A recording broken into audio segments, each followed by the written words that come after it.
Pozdravljeni, sem Marja Milič in gledate MoneyHow, prvi podcast o upravljanju denarja pri nas. Danes, preden gremo na današnjo vsebino, v kateri se osredotočamo predvsem na rekorde, ki jih beležijo številni delniški trgi, bi pa se vseeno rada spomnila na naše bootcampe, ker v bistvu ravno v takih situacijah, ko imamo rekorde, ko padajo rekordi na borzi na eni strani in na drugi strani, ko mogoče tečajnice upadajo, ravno na bootcampu spoznavamo vse možne scenarije in kako se v bistvu pripraviti na rekorde ali pa konec koncev tudi na korekcije na borzi. Kako strukturirati portfelj, kako kupiti ETF, kako sploh izbrati ETF, na kaj moramo biti pozorni in seveda tudi konkretno, kako kupiti dejansko ETF na recimo Interactive Brokers. To bodo spoznali tako mladi na bootcampu, namenjenim v starosti od 17. do 21. leta, kot ta dogodek bootcamp se bo zgodil 21. avgusta. Mislim, da predstavili bomo portfelje primerne za 18-letnike, ki želijo dolgoročno investirati. Hkrati bomo predstavili, da ni potrebno imeti veliko denarja, da lahko plemenitimo svoje evre, tudi če to pomeni 20-30 evrov na mesec. Tako da to na drugem bootcampu, ki se bo zgodil 18. septembra, pa vabimo vse začetnike, ki želite stopiti na borzni parket, pa si tega ne upate, niste seznanjeni dovolj s potencialnimi tveganji in pa seveda na drugi strani tudi z nekimi donosi, ki jih lahko ustvarite. Kje jih lahko ustvarite, kako lahko pridemo do nekih recimo 80% donosov. Tudi na tej delavnici v bistvu smo zelo konkretni, spoznamo različne naložbene razrede in kakšne so seveda prednosti in slabosti vseh teh naložbenih razredov, spoznamo naložbeno piramido in lepo gremo po vrsti, od najmanj tveganega do najbolj tveganega naložbenega razreda. Precej časa namenimo spoznavanju recimo obvezniškega segmenta naložbenega razreda, tukaj tudi konkretno kupimo obveznico oziroma pogledamo, na kaj moramo biti pozorni, ko kupujemo obveznice. Dotaknemo se seveda delnic in pa tudi ETF-ov, kjer konkretno pogledamo, kako poiskati primeren ETF, na kaj moramo biti pozorni, kje so pasti in konec koncev tudi opravimo nakup ETF-a v živo preko Interactive Brokers, dodali bomo pa tudi nakup preko Trade Republic. Poleg tega je vključeno v delavnico tudi avtomatizacija nakupov, se pravi, kako v bistvu kako urediti prenakazila iz svoje banke na brokerje vsak mesec, zato da se izvršujejo pač te naše investicije, brez da bi pač mi bili aktivni pri tem, ne. Tako da, vabljeni, da se nam pridružite, torej bootcamp za mlade 21. avgusta in pa potem septembra 18. vabljeni na bootcamp za začetnike.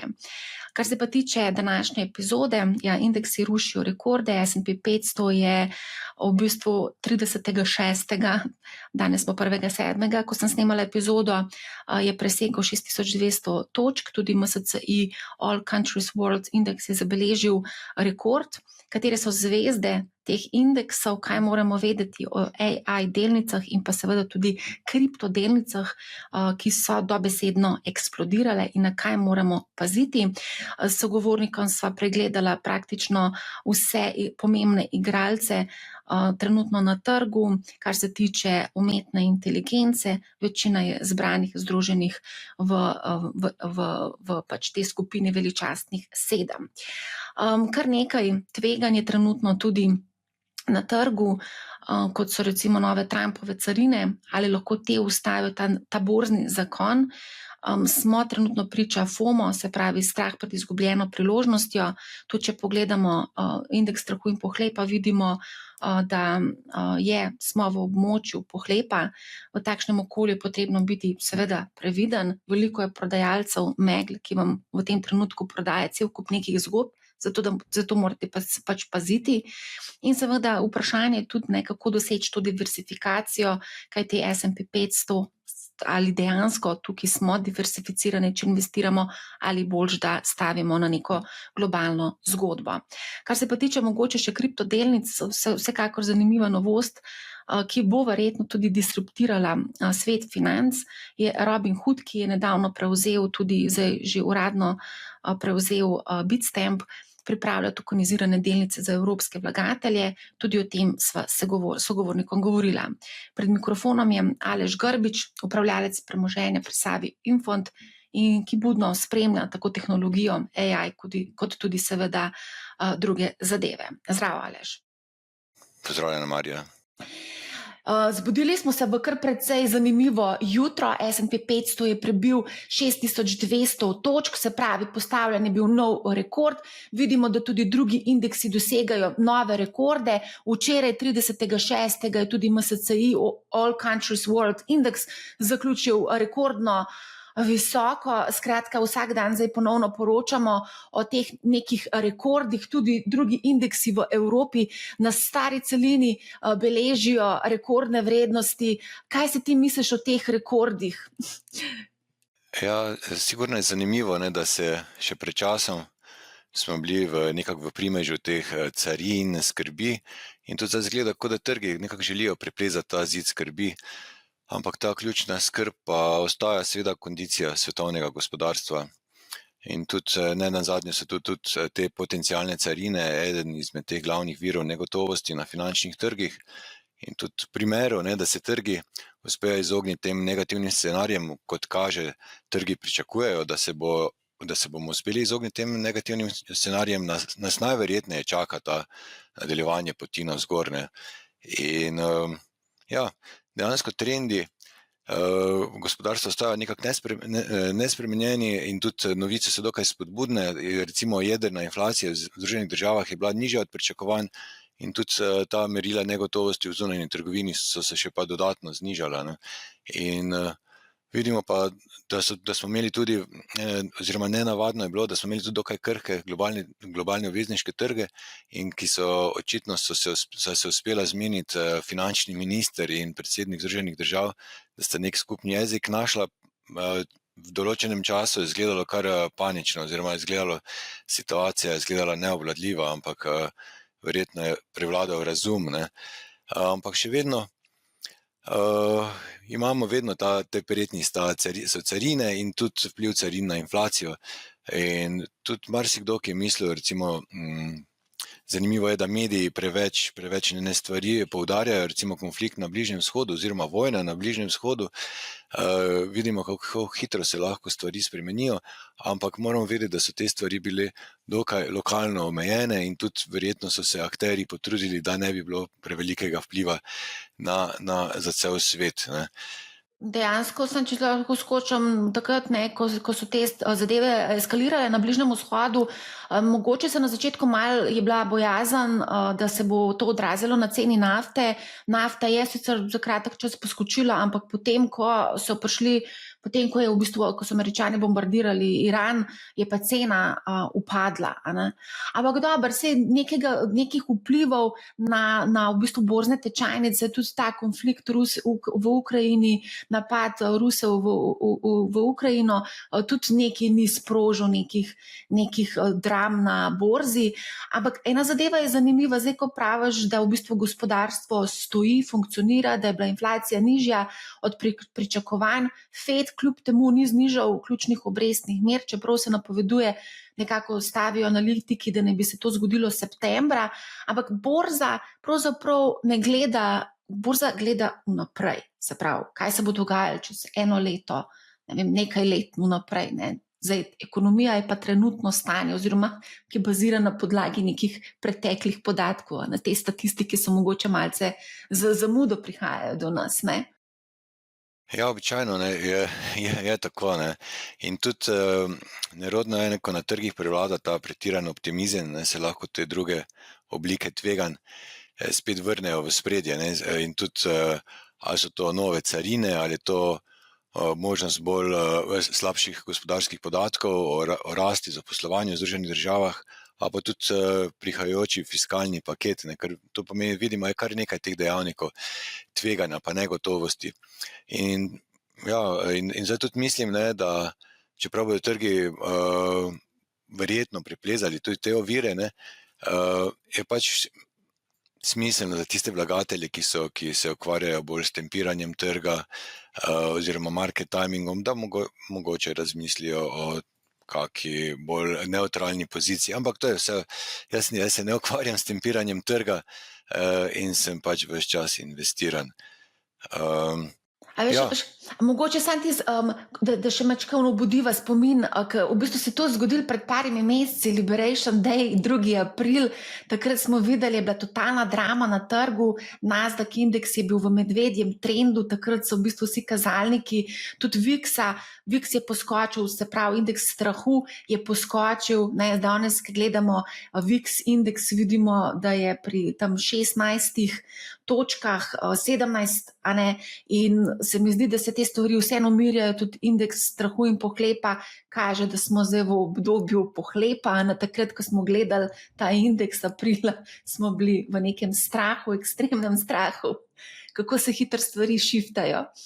ja, seveda, ne samo to mislim, da so finančni trgi so preslišali opozorila, ne, ki jih je Trump povedal že pred izvolitvijo in po izvolitvi, in noben ni verjel tem njegovim opozorilom, ne, oziroma kaj bo naredil, in trg nekako je bil zaslepljen za to zmago in vsem dobrim, vsem pozitivnim. Vse, če pogledamo delnico Tesle, ne, je takšen primer ob izvolitvi Trumpa za ameriškega predsednika, se delnica dobesedno je podvojila, ne, v zelo kratkem obdobju, in sedaj pa spet na ravneh, ki je bila pred volitvami, in vidimo, da se zelo hitro te stvari lahko obrnejo, še posebej, če gre za zelo špekulativne naložbe.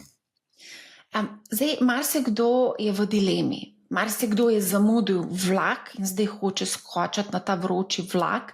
Vemo, da dosegamo praktično vsak dan neke rekorde. Kaj ti meniš, kaj bi ti v bistvu priporočal enemu takmu, ki ima nekaj denarja na strani in zdaj hoče nekako to zamujeno ujeti, ne, oziroma Ja, dejansko zamujenega se ne da ujeti, ne, to je prva stvar oziroma najpomembnejša stvar, ampak vsak zamujen dan na finančnih trgih, ko ne investiraš na dolgi rok, se ti pozna pri tvojem dolgoročnem donosu. Za takega človeka pač, ki ni na trgih še bil ali je zdaj zamudil, je čisto enostaven svet, pač postopno vstopanje na trg, razdeli si lahko na 6 ali pa na 12 mesecev in potem postopoma vstopa v skladu z njegovim profilom, glede na to, kako tvegane naložbe si lahko privoščili. In potem mora vztrajati v tej svoji naložbeni politiki za to obdobje varčevanja. Najboljše je, da varčujejo vsaj 10 ali še več let, in tudi če kupujejo ta podjetja dolgočasne blue chipe, ne bojo naredili nič narobe, ampak pomembno je, da vztrajajo na dolgi rok. Potrebno pa je tudi vedeti, ne, da podjetja, ki imajo močnejše pa bolj robustne poslovne modele, so bolj imuna oziroma se boljše obnesejo v teh, bi rekli, bolj zahtevnih ali pa volatilnih časih, kot pa tista, ki nimajo nekih izrazitih konkurenčnih prednosti. Ja.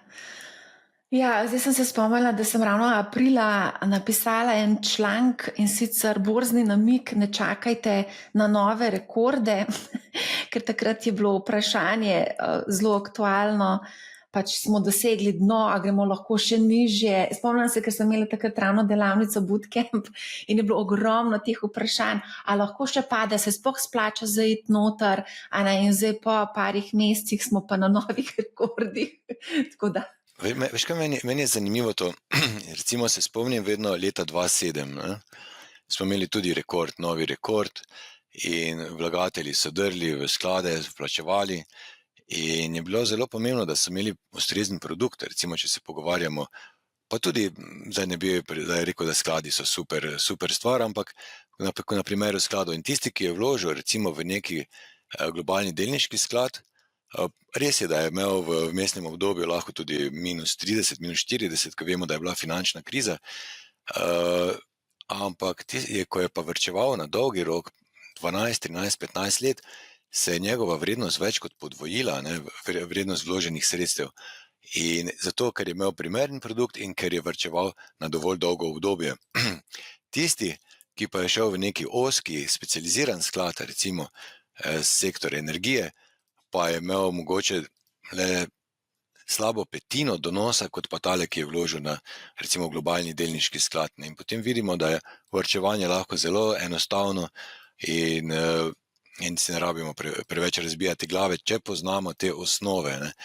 In seveda pa vlagatelji najraje grejo, so lovci na pretekle donose, grejo najraje na tiste vroče zgodbe, katere so po naslovnicah časopisov, ampak običajno je to že pač prepozno, ko ta euforija zajame tisti sektor, regijo, je bolj kot ne zadnja faza. Ravno včeraj sem objavljal v tem mojem posebni sekciji Money How Friends en klip, in sicer kdo bi se želel imeti dolgočasen portfelj. Zaradi tega, ker sem se pogovarjala z Gregorjem Reboljem, ki on je itak iz Silicon Gardens, on je itak investiran v najbolj tvegan naložben razred, to so startupi, ampak z delom svojega premoženja pa investira tudi v pač ETF-e. In ja, rekel je tukaj pač ne želim biti nekaj eksperimentirati, ampak hočem imeti čist dolgočasen portfelj. Ne?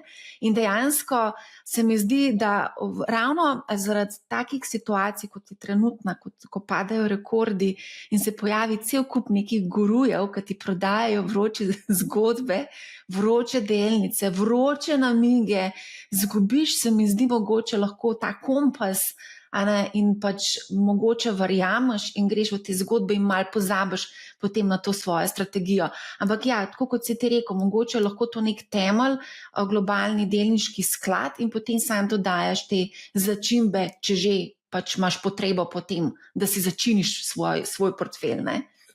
Mislim, da je zelo pomembno biti iskren, ne, in vedeti, ali imam znanje, ali sem finančno pismen, ali sem sposoben narediti neko analizo oziroma oceno vrednosti podjetja. To pomeni, da lahko naredim na podlagi DCF-a, naredim ocenjeno vrednost Microsofta, Applea, pa katerega koli podjetja na svetu. In če sem to sposoben, potem lahko sam se ukvarjam s tem. Ne? In da je tudi moja napoved dokaj realna. Kolikor pa je to za mene znanstvena fantastika, se nasedanje raznim gurujem, promotorjem je res nevarno za naš donos. Verjetno bomo dosegli ne podpoprečni donos, ampak tudi izgubo, če se bomo dotikali takšnih naložb. Ne? Jaz bi mogoče tukaj samo še dodala, da te guruji, ki jih danes vidimo vse povsod, ne prevzemajo nikakršne odgovornosti s tem, ko vam dajo neke vroče namige, ker vedno se opremijo z napisom, da to ni finančni nasvet, in da sprejemate odločitve na lastno odgovornost. Vse konec koncev se vedno sprejemamo od sami odločitve, lahko nas pa tudi mogoče kakšna taka zadeva spodbudi k temu, da sprejmemo kakšno, ki jo mogoče ne bi. Zdaj mogoče greva zdaj na eno vprašanje. Veliko se govori zdaj o tem FOMO efektu, ali se ti zdi, da smo v bistvu priča temu klasičnemu bikovskemu trendu s nekim FOMO efektom trenutno? Ker ko gledamo statistiko, res na borzo rinejo te mali vlagatelji. Ja, ne vem, to je zdaj težko je napovedovati te stvari, ampak sigurno pa moramo vedeti to, ne, da bolj kot tečaji rastejo, bolj so ljudje optimistični, bolj kot padajo, bolj so pesimistični. Ne, in na kratek rok se ulovijo to čustveno zanko, na srednji dolgi rok se podjetja gibljajo na podlagi delnice njihovih podjetij, na podlagi njihovega poslovanja. Ne. In zato vedno poslovanje oziroma vrednotenje, in s tem si vedno pomagamo. In zdaj, če niste vešči tega, prepustite pač to delo profesionalcem, razen če želite sprobati srečo, pa se zavedate, da greste v neke vrste kazino, če ste finančno nepismeni. Dobro, se lahko še zmeraj investiraš v razpršeno košarico, več tisoč delnic je v tej košarici in pač slediš indeksu, ni potrebno zdaj kupovati posamezno naložbo.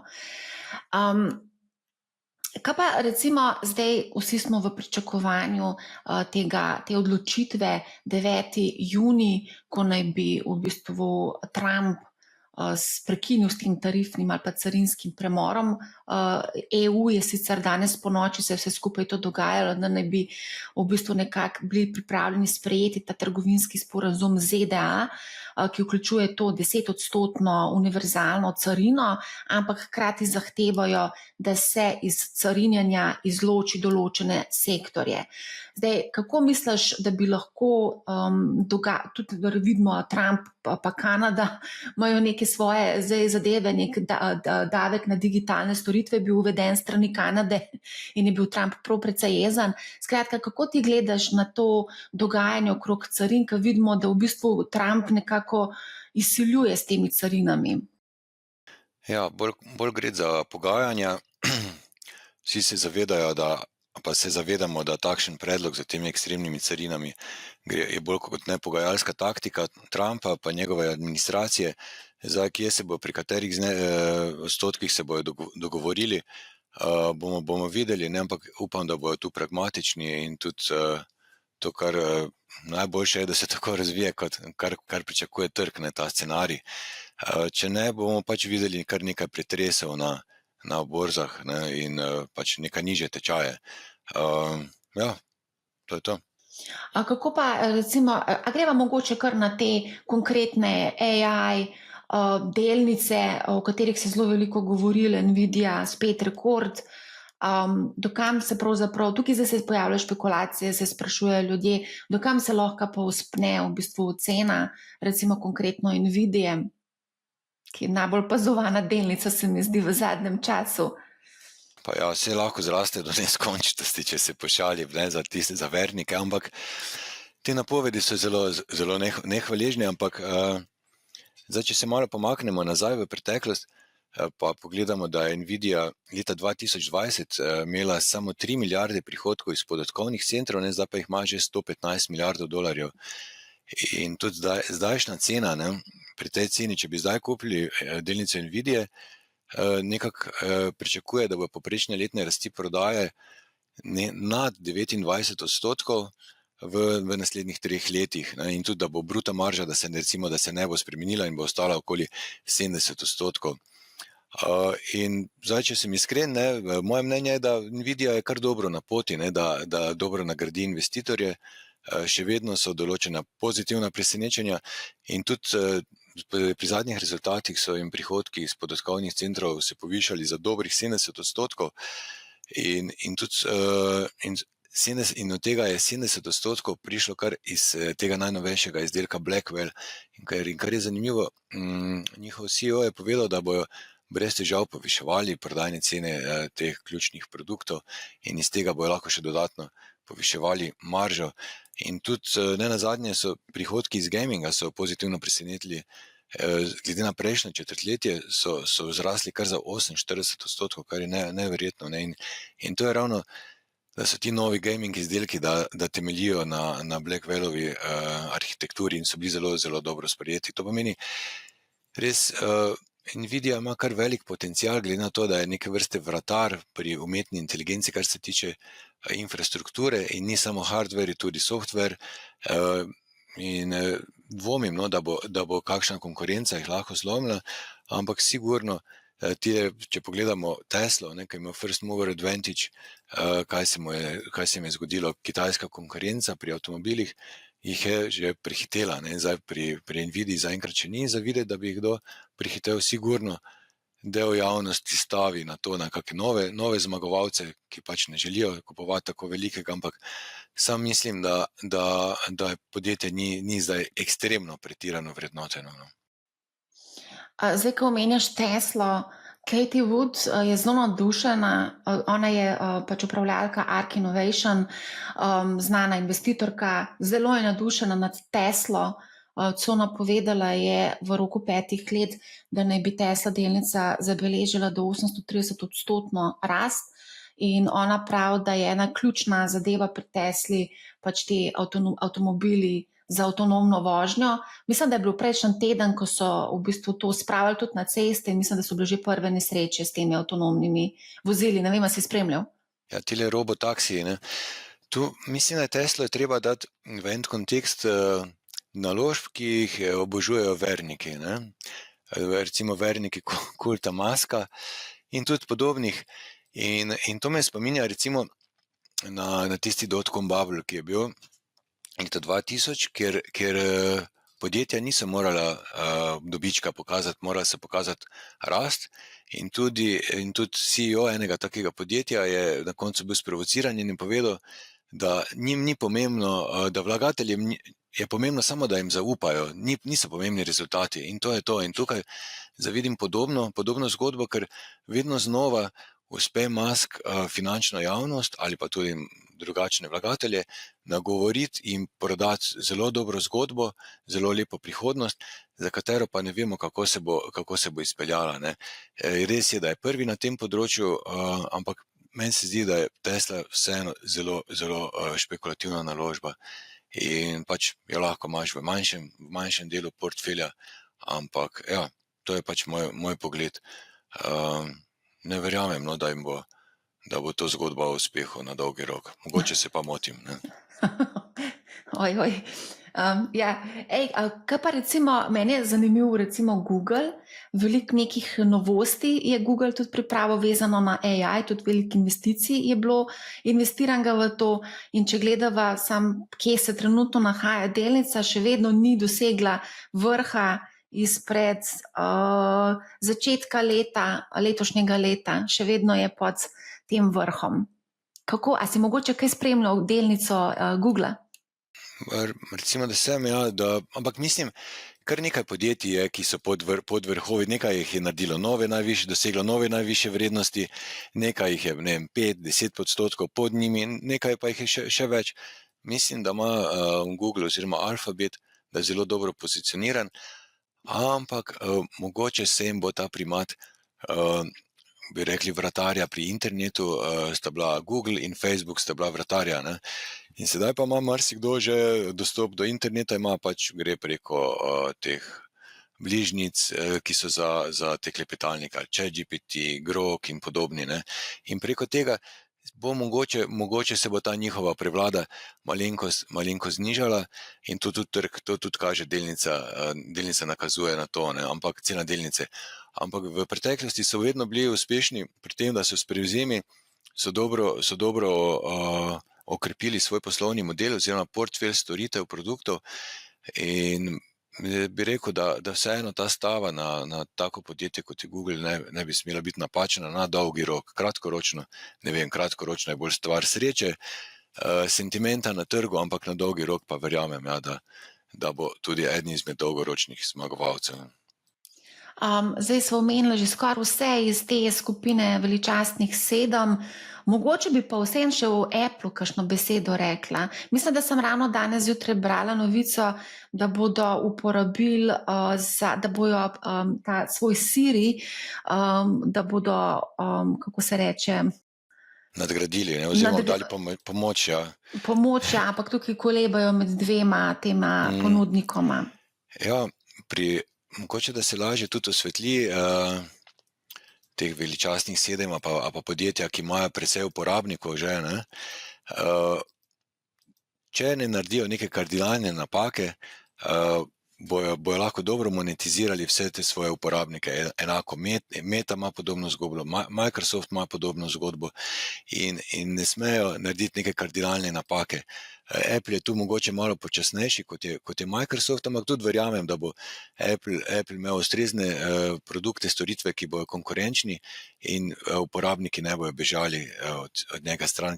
Ne nazadnje tisti, ki vstopi v Apple ekosistem preko ene naprave, običajno potem ima 3, vse možne naprave na koncu. Ne.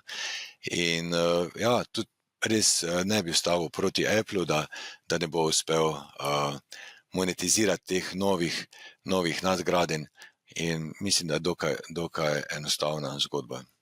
Tudi Apple je v bistvu ena izmed teh delnic, ki še v bistvu ni dosegla vrha izpred konca leta 2024. Predvsem veš, kaj pri njih je tudi strah, ne, pri teh carinah. Ne. Mora se zgodba o carinah razplesti do konca, ker če bi neka ocena je bila, da če bi carine ostale takšne, kot so bile predlagane, je Apple bil nekje 25% precenjen, če ne bi uspel najti ostalih drugih virov, cenejših virov, kot je Kitajska za iPhone. A se jaz prav spomnim, da je Trump celo napovedal, da bo naredil svoj mobilni telefon in da ga bo izdelal v Ameriki. Vse from scratch, od začetka do konca. Plus to, da je ponudil neko mobilno storitev, če se prav spomnim. Ja, mislim, da je Trump vrhunski retorik, ki si želi, mislim, da ima rad kamere, ima rad govori in tudi rad govori tisto, kar ljudje radi slišijo. Koliko pa je koga realno, da bodo to speljali, pa pod kaki ceni, a bo to stroškovno učinkovito, pa ne vem. Ne. To mislim, da bi dal manj kot polovico, recimo četrtino verjetnosti je, da se kaj takega realizira. Če se jaz prav spomnim, je Apple v bistvu iz svojih kitajskih tovarn se preselil v Indijo ravno zaradi teh napovedanih carin. Tako da ja, tudi potem so se Američani sprašvali, ali bi sploh lahko Apple izdelovali v Ameriki in matematika ne gre čez. Tako da ja, iz te skupine imava pa midva še eno delnico.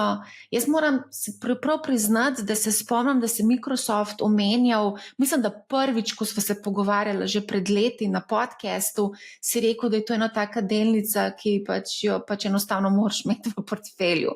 Kako pa recimo danes gledaš na Microsoft? Ja, mislim, da je Microsoft, bi rekli, včasih so bili to industrijski konglomerati, kot je bil GE in je imel ogromno divizij. Microsoft je pa umeščen na vseh teh ključnih segmentih na programski opremi in ima po moje izredno dober portfelj storitev in potem tudi cross-selling, stranke so zadovoljne, stranka, ki bi zapustila Microsoft, bi imela visoke stroške prihoda in mislim, da je to res vztraja pri tem, oziroma ni se nič kaj bistvenega spremenilo. Nobene napake niso naredili v tem obdobju, ampak so še okropili svoj položaj.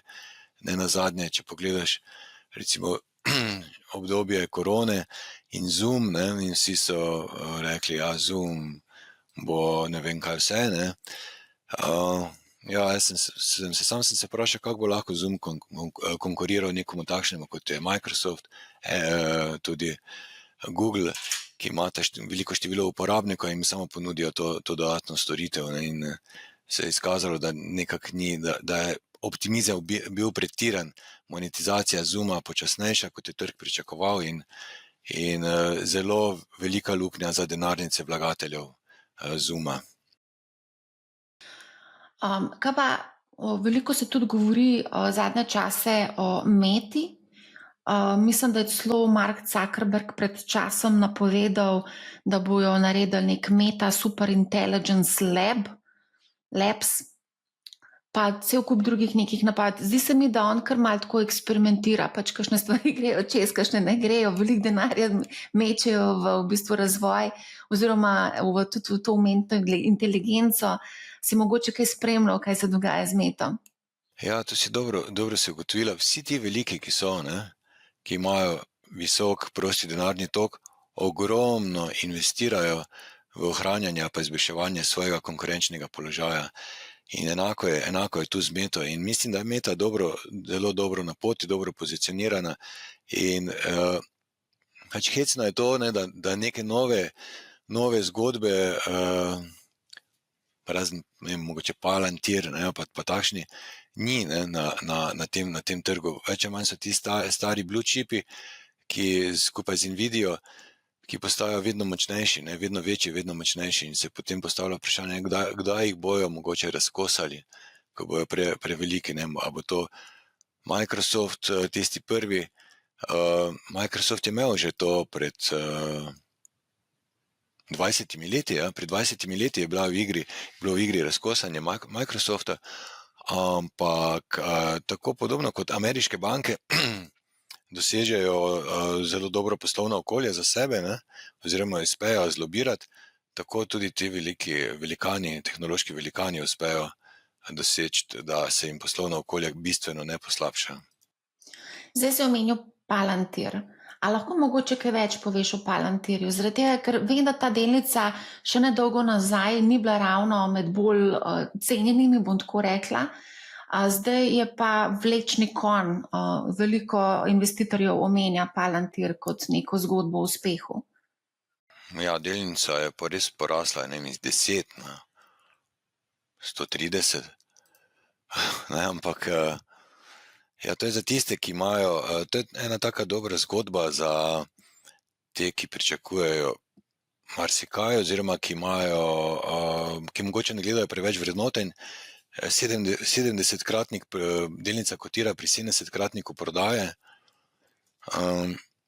ima izjemno dobro poslovno okolje za prodajanje strahu, sklepajo pogodbe, gre za neke vrste analizo podatkov, lahko bi tudi rekli obveščevalni servis delno, ne, in njihove storitve naročajo vlade posamičnih držav, oziroma verjetno iz zahodnega bloka bo precej vlad naročilo njihove storitve oziroma sklenilo pogodbe, tudi zdravstveni sistemi in take podobne infrastrukturne organizacije.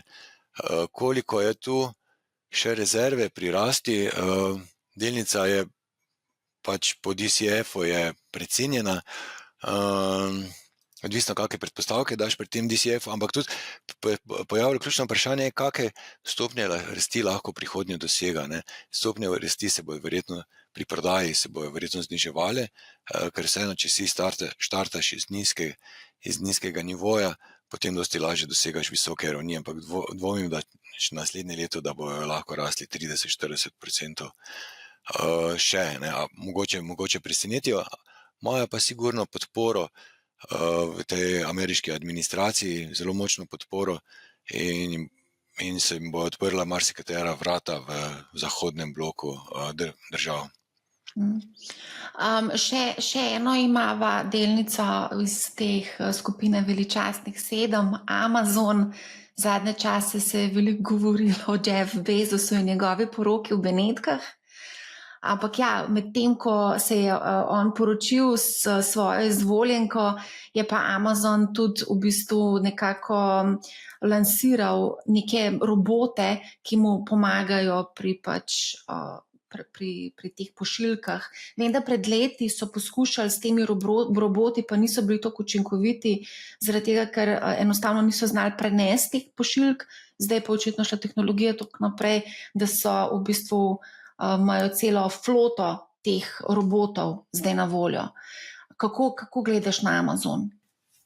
Ja, Amazon je v podobni poziciji kot je Meta, Apple, ogromne zneske na leto namenjajo za investicije, za ohranjanje pa izboljševanje svojega položaja, in tudi Amazon, vodilni spletni trgovec, ponudnik oblačnega poslovanja, in mislim, da Amazon je eden izmed teh, ki ima še precej potencijala, kaj lahko še vse dodajo k svojim uporabnikom. Ne nazadnje tudi razne finančne storitve se lahko v igri, zavarovalniške storitve, ampak verjetno bojo šli korak po korak, da ne bi bili prehitro preveliki in tudi problem za regulatorja.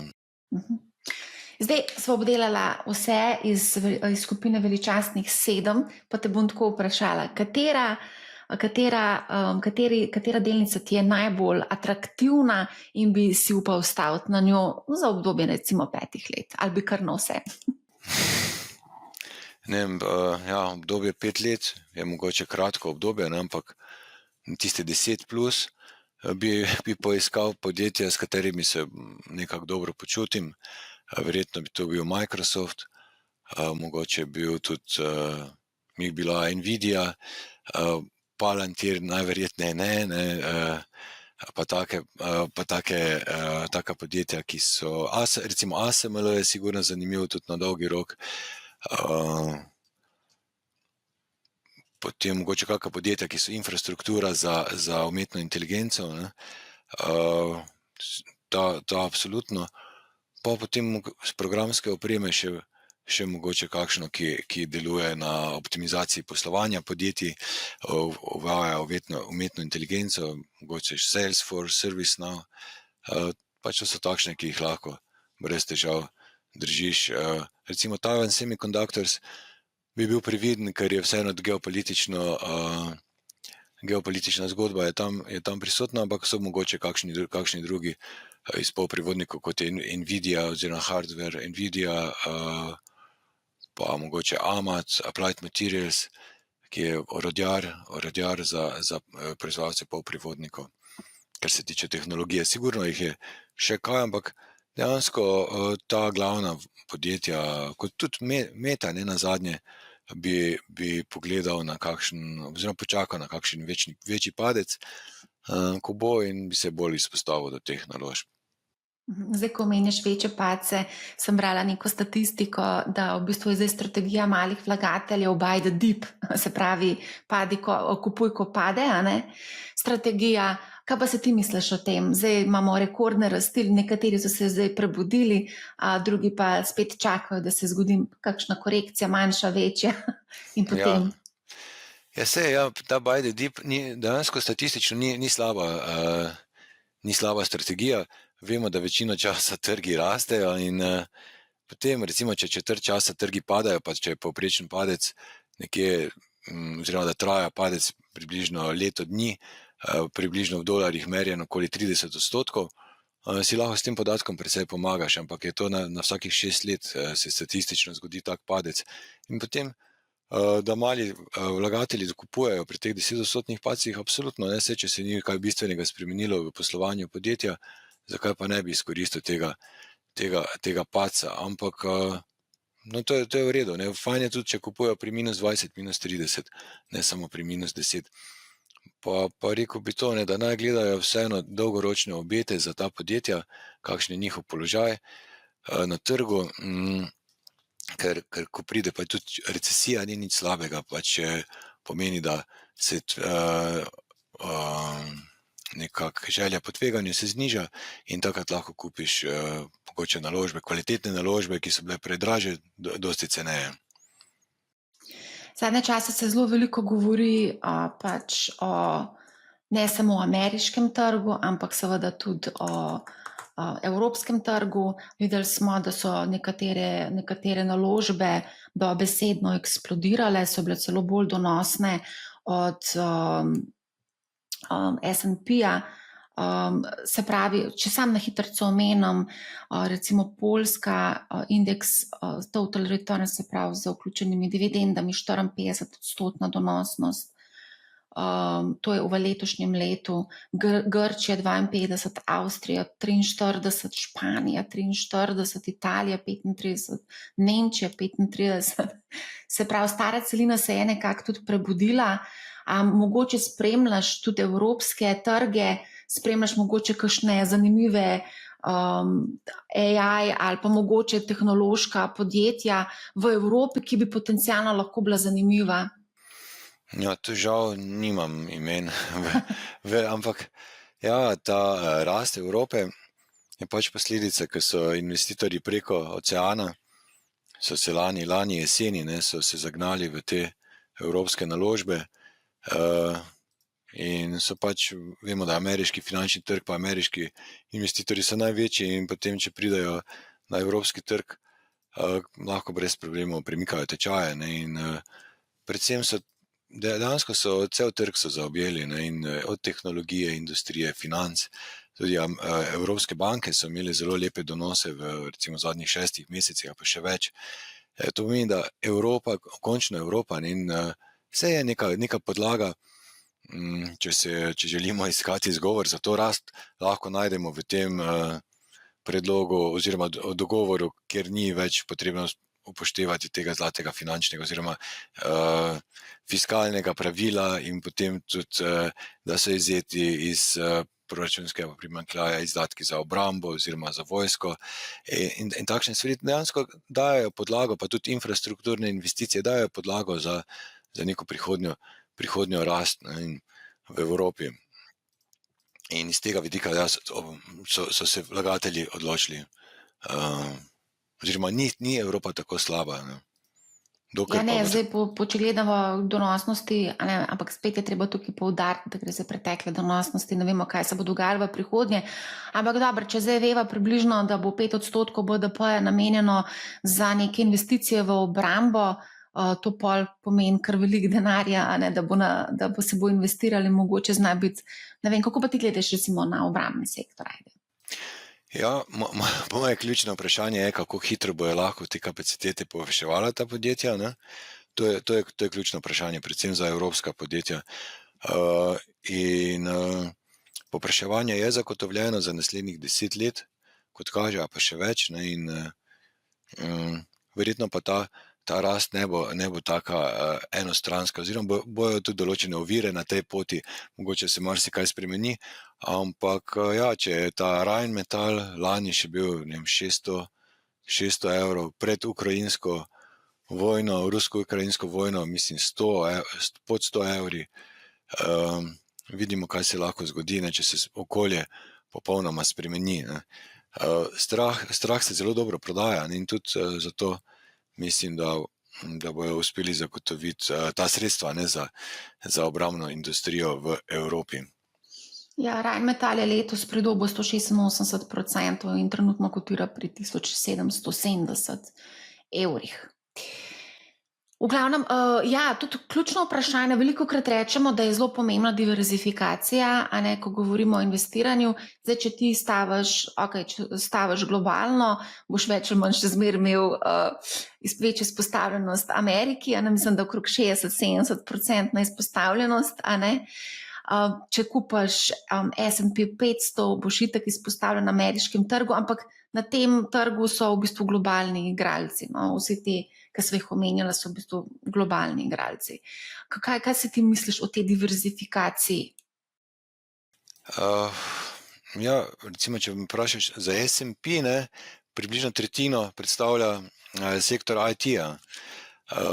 Finance predstavljajo 14%, trajne potrošnje dobrine 10% in dejansko vse dobiš neko diversifikacijo, dobiš preko tega, ampak pač dobiš ameriški trg. In tudi zanimiva je pač primerjava, recimo, če ima Amerika, torej v S&P okoli tretjino IT-ja, ima pa Evropa samo 7%. Ne? In Evropa pa ima dosti več financ, finance so ključni sektor, industrija, zdravstvo. In sigurno diversifikacija je tisti pravi recept za donose, ki ti jih trg ponuja na dolgi rok. In preko tega mirno spiš, nisi preveč izpostavljen do nekega sektorja, regije in ja, to je to. Ne? Sej dejansko je varčevanje je dokaj enostavno, oziroma mora biti enostavno, da je uspešno. Ja, zdaj sem šla ravno pogledati, kakšna je izpostavljenost do Amerike v indeksu IVDA, se pravi globalni indeks World iShares Core MSCI World, in vidim, da je 68% izpostavljenost Ameriki. Seveda, če gledava samo strukturo, imamo itak vse te iz Magnificent 7 na Nvidia 5, skoraj 5%, Microsoft 4,4%, Apple, Amazon, Meta, ne, in tako dalje, Tesla, Alphabet, JP Morgan in tako dalje. Tako da res dobiš celo paleto teh ameriških družb v tem indeksu oziroma tem ETF-u. A greva močkan skočiti na kriptodelnice? Mislim, da je tukaj zelo veliko se dogajalo. Robinhood je za nas Slovence mogoče trenutno kar zanimiv, glede na to, da so zdaj dokončno prevzeli Bitstamp. Pogovarjala sem se z Nejcem Bizjakom, ki je v bistvu na Bitstampu, in sem ga malo vprašala, kaj se kaj dogaja, in je rekel, da bojo imeli neko druženje, ne vem točno, kje, ne spomnim se, kaj da bi bilo v Kanu, kje že, ne vem, pozabila sem.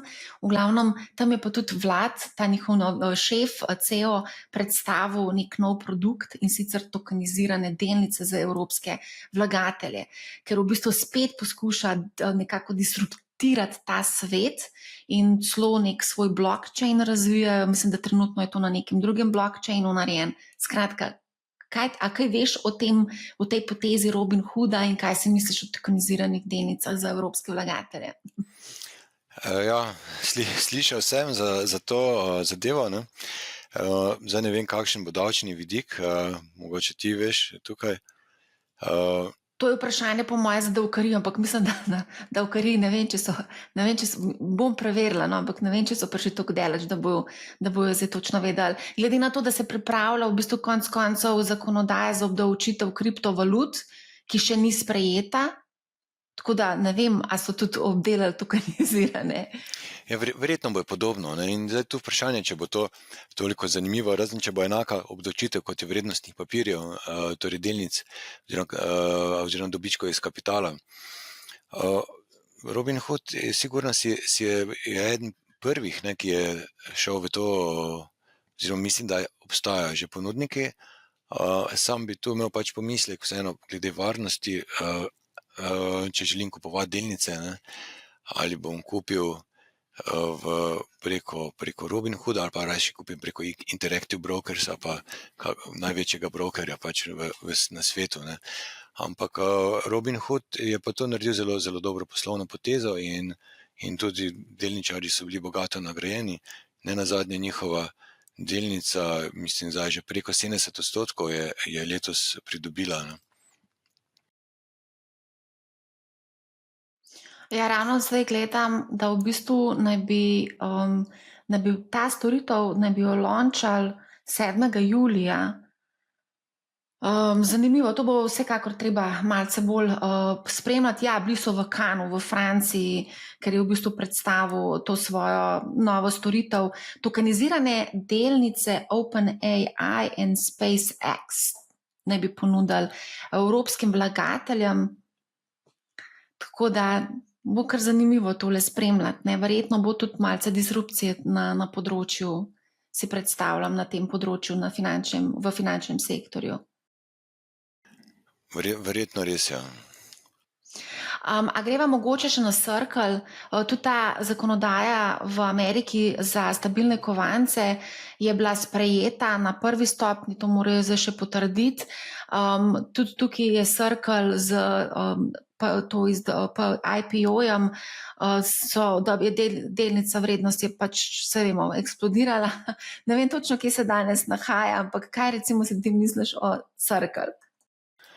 Ja, mislim, da Circle je dobro umeščen v ta segment, ko si omenila, v teh stablecoinih in zdaj odvisno od tega, v katero smer se bo razvijala ta industrija oziroma koliko novih uporabnikov bo pridobili, kakšne provizije bodo in to je potem tudi vrednost te naložbe je od tega odvisno. Ne. Donos, ki so ga ustvarili za te, ki so šli na IPO, je bil zelo, zelo lep, nekaj 100% v manj kot... Več. Že več, v manj kot mesecu dni, 100% za tiste, ki so... Jaz bi rekla, da bolj 500%. Oziroma, pardon, to ne vem, kakšna cena je bila IPO, ampak tiste, ki so kupili na borzi, že prvi dan so zaslužili preko 100%. Ne. Zdaj recimo, kaj je ta delnica toliko poskočila, ne? Kaj si ti misliš o tem? Zdaj marsikdo bo mogoče špekuliral, ja, mogoče zdaj ta zakonodaja bo šla čez, itak je Trump naklonjen stablecoinom, pripravlja se zakonodaja, pripravljajo se v Evropi digitalni evro in mogoče bo nekdo pač špekuliral, tudi trgovci. Ne vem, če si kaj spremljal to, ampak trgovci če dalje bolj poskušajo se izogniti dragim provizijam Mastercarda in Vise in poskušajo v bistvu za uporabo stablecoinov nekako se znebiti posrednikov. To se je tudi zelo odrazilo na delnici Mastercarda pa Vise, ki sta kar precej upadle ravno zaradi tega, ker vsi trgovci hočejo zdaj početi prodajati storitve brez teh posrednikov. Ja, moram povedati, da ima kazalnik v EBITDA kar 123. Ne? 123 let bi moral čakati, da bi si z EBITDA poplačal svojo naložbo. Zdaj, če je to nek megatrend, pa bo ta industrija pač izrinila Mastercard, Visa. Ne vem, to je pač tisto, kaj je tvoj ključni scenarij. Ne? Če je ključni scenarij, da bo ta kriptosvet preplavil oziroma premagal finančno industrijo, klasično finančno industrijo, potem je to smiselna odločitev. Ne? Ampak vseeno je kar precej, 123 let bi moral čakati, da se ti povrne naložba preko EBITDA, torej dobička pred davki, obrestmi in amortizacijo. Kaj pa recimo Coinbase, to je bila tudi ena huda zgodba, oni so pa tudi rekli, da uvajajo produkt za plačevanje, ki bo potrošnikom omogočil enostavno uporabo kripto denarnic in s tem bi zaobšli kartično omrežje, kot sta Visa pa Mastercard. Tudi je kar precej delnica poskočila, sekundo grem pogledat za koga. Ja, to, ko sem pogledal, ne, ko smo se pogovarjali o tem Coinbase-u, je v letošnjem letu slabih plus 40% v dolarjih. In Coinbase je večinoma pač, oziroma glavni zaslužek je provizija.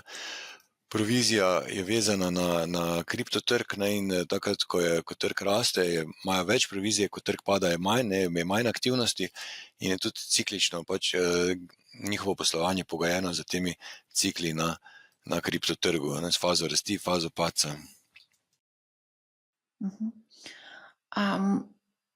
Zdaj, to so zelo špekulativne zgodbe, si predstavljamo, in Coinbase, in Circle, konec koncev tudi Robinhood, ne? Absolutno, Bi ja. rekel, da so bolj špekulativne kot pa AI delnice, ki smo jih prej omenjali. Ja, sigurno pri poslovanju, ne, če pogledamo, kakšni kazalniki so, kje kotirajo, pri kakšne stopnje rasti morajo dosegati, vidimo, da so občutno dražja podjetja, kot pa so tista, ki smo jih iz veličastnih 7, ki smo jih prej omenjali. Ne. In tu mogoče še kaj glavnem to je to, ja. Kaj pa, greva še skočiti na hitrico k MicroStrategy. Kakšna je njihova strategija, kaj kupovati Bitcoin? Bitcoin se mi zdi, da nekaj se preveč ne premika iz te točke 106, 107 tisoč dolarjev za Bitcoin. Se mi zdi, da se je kar tle nekako ustavil. Ja, ko zgleda, da je tu neka podpora, odpor, ne, zdaj sam težko to napovedujem, ne, je bolj kot ne stvar za Trumpa in ekipo, in kaj se bojo odločili, in potem vidiš, da to kar zelo, zelo tvegan premoženjski razred. Ampak pri MicroStrategy pa ima res zanimiv poslovni model, ne, kjer je z dokapitalizacijami ali pa izdajami konvertibilnih obveznic pridobival sredstva, s katerimi je kupoval Bitcoin. Ne. In zanim, koliko njegova poprečna nabavna vrednost je okoli 60-66 tisoč dolarjev, in dolga pa skoraj nimajo nič, ker te konvertibilne obveznice so vse imetniki zamenjali v delnice. Ne. In mi pa ne razumem pa ene stvari pri MicroStrategy-ju. Zdaj konkretno, njihova tržna kapitalizacija je okoli 107 milijard, ne. Imajo pa v portfelju 592 tisoč bitcoinov, tu nekje, kateri so vredni okoli 63 milijard. Poslujejo, njihovo poslovanje pa je, torej ne ustvarjajo ničesar, čeprav to naj bi bilo neko IT podjetje, ampak prihodkov iz druge dejavnosti ni. In to pomeni, in zdaj se vprašam, če bi jaz želel da kupim za toliko, koliko je vreden en bitcoin, pa kupim za toliko delnic MicroStrategy-ja, jaz dobim samo 0,59 bitcoina, ne? Sorazmerno, ne? Toliko ima v portfelju MicroStrategy. To pomeni, da sem jaz plačal okoli 69% premijo na bitcoin. In zakaj ne bi jaz raje kupil bitcoina direktno na borzi oziroma teh menjalnicah, ali pa, če ne smem tam kupovati, bi pa kupil ETF, ki pa ne kotira s premijo. Ne? Mislim, da tu leteli, kaj so že eni ponudniki, ki imajo zaprte sklade, dejansko pri njih kotirajo še pa z diskontom. Ne? In domnevam, da ETF-e lahko kupujejo, večina vlagateljev lahko kupuje. In tu je pač nekaj, kar ne razumem. Ali je to zrak, tega ne vem. Ne? Enostavna strategija sigurno je bila, kupiš Bitcoin, pa šortaš delnico MicroStrategy-ja. Ne? Ampak je očitno toliko kupcev, ki verjamejo zaenkrat še, ne, jih je dovolj, da lahko to ceno delnice držijo visoko. Čim bo cena delnice šla na jug, pa cena Bitcoina na jug, bo imeli, oziroma težav ne bojo mogli imeti, ker nimajo dovolj kredita. Morali bi imeti dosti več posojil, da bi se vsaj nekje 20% tržne kapitalizacije, da bi lahko tu nastopile večje težave. Ja. Evo, za vse tiste, ki razmišljajo, da bi kupili MicroStrategy, mogoče razmislek. Zdaj, nekako pričakovana je 8-odstotna rast dobička v S&P 500 letos. Informacijska tehnologija z 21% stopa kot glavni motor. Mogoče lahko izpostavlja, kater sektor bi lahko bil potencialno še zanimiv, da nismo izpostavljeni izključno samo pač temu sektorju informacijske tehnologije oziroma tehnologiji. Sigurno je dobro biti včasih tudi kontrarien malo, pa tisti sektori, ki jih noben nima rad, kot je recimo zdaj zdravstvo, ima kar nekaj izzivov, predvsem zaradi, to gre tudi za strukturne izzive v Ameriki, in tudi vprašanje, ali bodo ti originatorji lahko še tako visoke, absolutno ne bojo mogli zaračunavati tako visokih cen zdravil, ampak verjamem, da na srednji dolgi rok se bojo vlagatelji tu nagrajeni. In drugače pa so še tudi recimo osnovne potrošne dobrine, je tak sektor, ki je defensivni sektor poleg zdravstva in lahko služi kot neki amortizer pri večjih padcih, in tudi te delnice so bolj zaspane, se bolj počasi gibajo. Ta dva sektorja sta lahko zanimiva za nekoga, ki ne želi biti čisto mainstream. Zdaj, na začetku si omenjal ekonomijo, gospodarstvo, kazalnike, neke statistike, raziskave, inflacija. Pa dajva mogoče za zaključek povedati, ne vem, kakšno so za tvoje pričakovanja vezano na pač to samo ekonomijo, vezano na Trumpa in njegove carine. Tukaj vidimo, da je precej velika negotovost, čeprav so tudi investitorji nekateri našli tudi svojo priložnost tukaj, tako trade, Trump always chickens out, pa poskušajo seveda izkoristiti to njegovo preigravanje in pa, kot ti temu praviš, pogajanje, zato da zaslužijo denar. Daj mogoče malo povej, kako ti razmišljaš, kaj lahko pričakujemo. Še letos vemo, da bo enkrat Fed bo enkrat septembra naj bi zniževal ključne obrestne mere. Kaj tukaj lahko še pričakujemo? Ja, odvisno je. Torej, Fed spremlja ves čas ekonomijo, in spremlja zaposlovanje, spremlja inflacijo, in ko bo potrebno, pa komu pogoji omogočajo, bo znižal obrestno mero.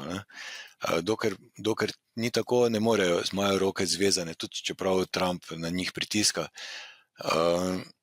In tudi ne bi bilo nič nenavadnega, če bi imeli kako blažjo recesijo. Res je, da nismo imeli že zelo dolgo, razen v Evropi.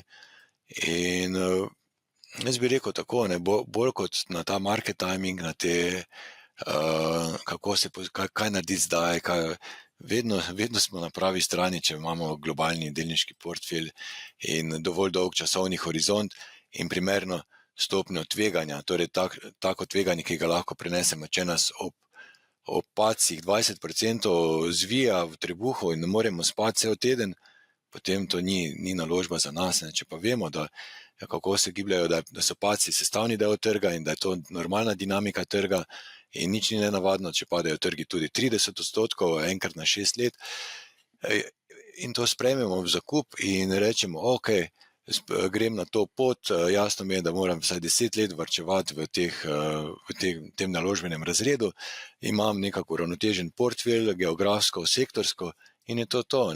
Sem pripravljen na to pot, ki vem, da ne bo ravna, bo zelo nihajna, ampak zaradi tega, ker je nihajna, bo pa tudi donosna za mene, ker nekatere pa ven vrže. Tisti, ki so zelo veliki optimisti, v času rasti, oziroma pretirani optimisti, jih strese, ko pride do padcev. In to naj bo nekako vodilo ljudem, da naj ne spremljajo teh kratkoročnih pojavov. Tudi Warren Buffett je rekel, da minuta namenjena za makroekonomijo je izgubljena minuta. Verjamem, da Warren Buffett, čeprav marsikdo se z njega dela norca, je še vedno en najboljših vlagateljev pa z svojo ekipo, in mislim, da ta pristop ni slab za malega vlagatelja, ki ne želi vsakodnevno spremljati več ur na dan trgov, analizirati. Mislim, da je to prava rešitev za malega vlagatelja. Ja, Warren Buffett je tudi na zadnji skupščini povedal, da v roku 5 let pričakuje nek večji dogodek, ki bo vplival lahko tudi na tečajnice borzne. Mogoče želi napovedati oziroma bo napovedal pač nek večji popravek. Normalno je, da se vsake toliko časa ti popravki zgodijo, ker trg gre v ekstrem. Niso ta podjetja kriva za tako rast.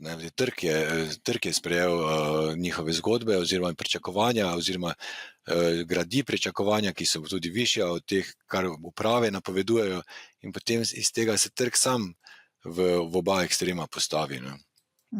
Kako si pa ti investiran trenutno? Sem se pogovarjala prejšnji teden z Tilnom Šarlahom, je rekel, da rabi malo pauze od borze. On je sicer trgovalec, se pravi, pač trguje aktivno, in da rabi malo pauze od borze, da ne ve, kam bo borza šla. Kako pa ti gledaš? Dokaj monotono, v te naše produkte, pa potem neke privatne produkte, oziroma privatne stvari. Kratko jedrnato, se pravi, si pa investiran, skozi dobre in slabe čase. Ja, sem investiran ves čas in pač to je moje delo. In so mi naložbe, so mi všeč, to, kar delaš, pač tudi dobro, da si tam investiran, pokažeš neko zaupanje. Je to. Odlično, Aleš, najlepša hvala, da si vzel čas za to debato. Kar vroče je, ne samo zunaj zaradi temperatur, ampak tudi na borzi, ko padajo rekordi iz dneva v dan in ne vemo, v kaj se bomo pravzaprav zbudili, ko se zjutraj zbudimo. Ja, po Trumpom ne bo nikoli dolg čas, oziroma se bomo mogoče zdaj že lažje, smo se navadili na njega, tudi trgi ga nekako lažje razumejo.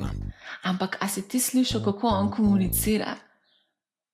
Ta njegov pristop, njegova komunikacija, da je Powell, da ima nizek IQ in na tak način v bistvu, ne vem, to je nekaj, kar ne vidiš v neki politiki načeloma, da bi tako direktno komuniciral, da je nekdo, ki nima prav visok IQ, pa kar nekaj. Ja. To lahko samo rečeš, da je samo svoj, in takega predsednika so Američani izvolili, zdaj ga naj pač imajo. To je to. Sem slišala, da zdaj oni tako ne more še enkrat kandidirati, ampak menda, da njegov mlajši sin razmišlja, da bi kandidiral na naslednjih volitvah. Tako da, ne vem, mogoče se bo nadaljevala ta zgodba. Ja, možno, ja. Ful ti hvala za super debato. Ja, z veseljem, ja. Okay. Hvala tudi vsem, ki ste nas poslušali, gledali. Ostanite z nami, poslušajte Money How, ne bo vam žal, in lep pozdrav.